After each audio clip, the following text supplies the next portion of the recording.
There is a moment, and you know this moment, when everything is objectively fine. Nothing is wrong. No crisis, no emergency. But you're sitting there, and you feel this low, quiet weight that you can't quite explain. And the worst part? You don't even have a reason for it, which somehow makes it worse. What if that weight isn't about your life? What if it's about your brain's chemistry? And what if there was a 15-second habit you could do anywhere, anytime, that would literally start changing that chemistry today? Not a supplement, not a new routine, not a journaling practice that requires 45 minutes and a specific type of pen. 15 seconds, done right, every single day. And the science behind it is going to change how you understand happiness forever. Stay until the end of this video, because I'm going to show you why this works, not just tell you it works, and that understanding is what makes it stick. Let's start with what most people get completely wrong about happiness. They treat it like a destination. Like once enough good things happen, they'll arrive there and stay. But happiness doesn't work like a destination. It works like a muscle. Specifically, it works like a neural circuit. And neural circuits do one thing above all else. They get stronger when you use them and weaker when you don't. Here's what's actually happening inside your brain. Your brain has what neuroscientists call a negativity bias, a built-in tendency to register negative experiences more intensely and hold on to them longer than positive ones. This isn't a flaw, it's evolution. Threats needed to be remembered. Safety was less urgent. But in the modern world, this ancient software runs constantly, even when there are no actual threats, scanning, flagging, amplifying every discomfort, while letting positive moments slide by almost unregistered. Dr. Rick Hansen at UC Berkeley describes this as the mind being like Velcro for negative experiences and Teflon for positive ones. The bad sticks, the good slides off. And you can't solve that by just having more good things happen. You have to change the Velcro. That's exactly what the 15-second habit does. And here's the neuroscience that explains why it works. When you have a positive experience, any positive experience, your brain generates a brief signal.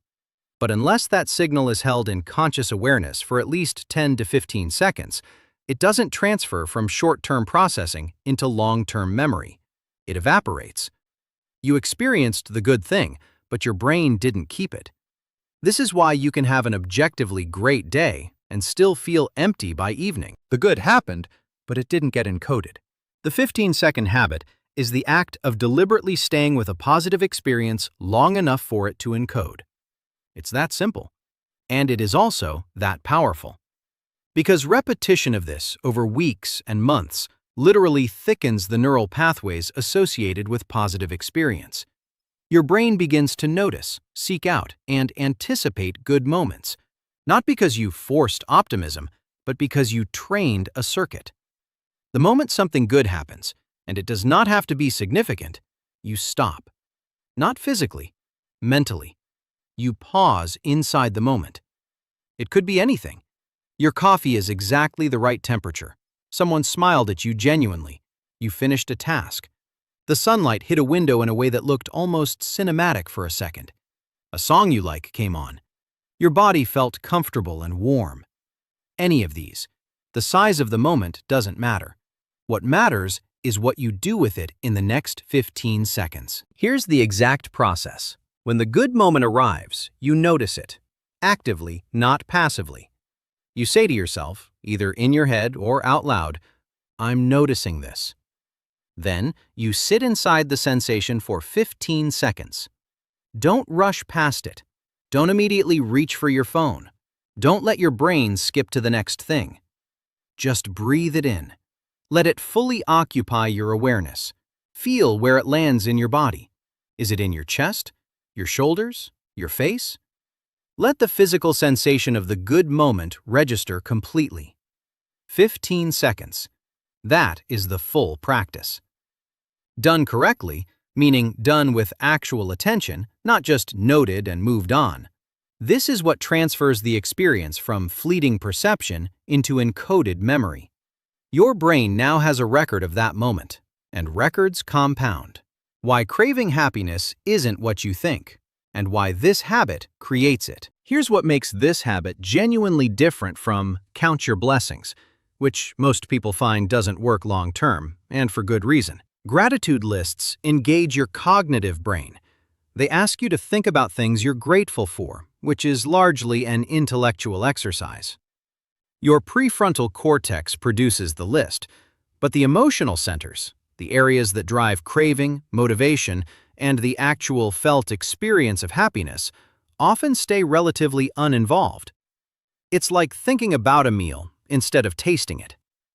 The 15-second habit is different because it targets the limbic system directly.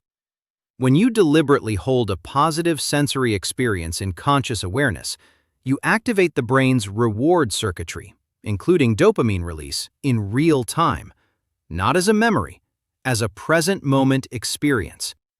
And dopamine doesn't just make you feel good, it tags the experience as worth seeking again. That is the craving mechanism. You are training your brain's reward system to tag positive, present moment experiences as things worth pursuing. Over time, your brain starts scanning for these moments the way it previously scanned for threats. The circuit flips.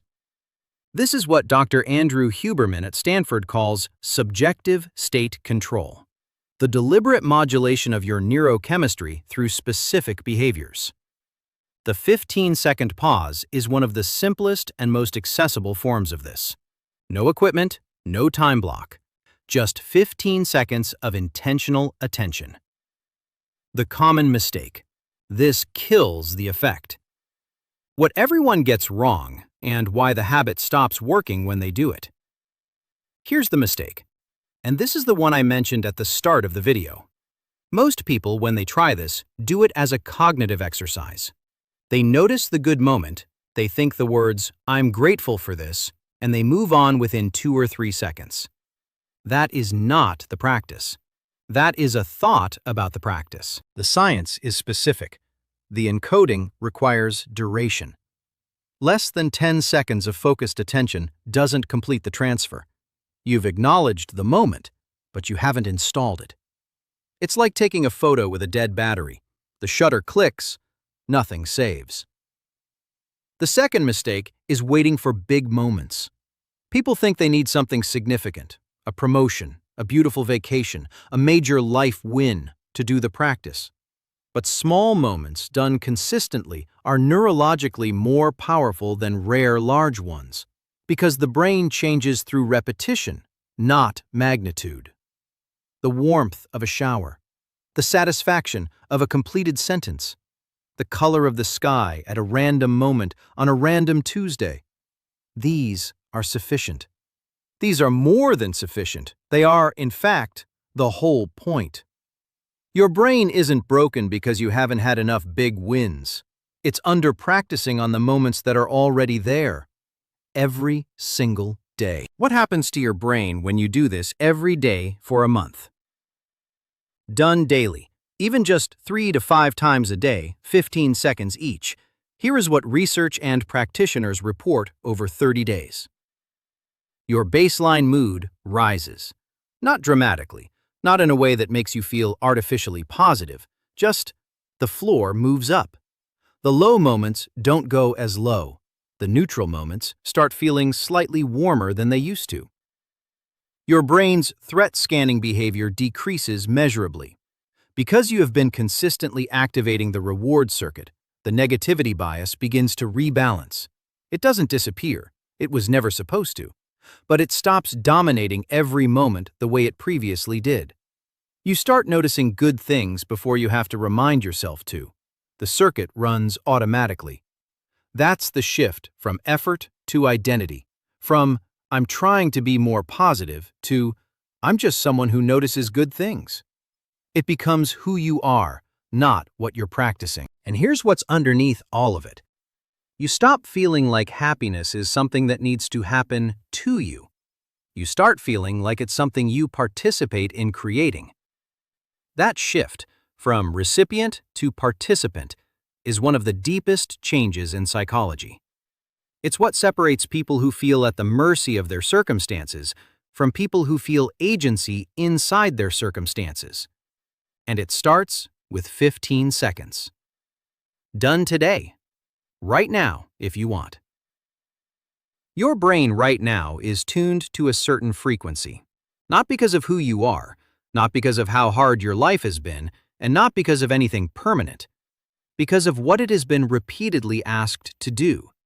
And what it's been repeatedly asked to do can change, not through willpower, through repetition of something small, done consistently in the right direction. 15 seconds. A moment that was already going to pass anyway, now passes through you instead of past you. That's the difference. That is the whole habit. And if you do it today, then tomorrow, then the day after, 30 days from now, you will look back and notice that the low, quiet weight you started this video with feels lighter than it did. Not because your life changed dramatically, because your brain learned a new default. You always had the capacity for this. You just needed to know where to aim it. Try it right now before this video ends. Find one thing, anything, that is even slightly good about this exact moment. The fact that you're here, learning this. The device you're watching on. The air in your lungs. Hold it for 15 seconds. Actually, hold it. Don't rush.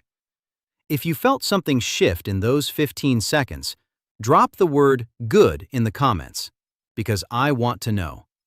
And because someone else scrolling the comments might need to see that it worked for a real person before they try it themselves. Share this with someone who seems like they've been carrying that quiet weight lately. You don't need to explain anything. Just send it. The video will do the rest.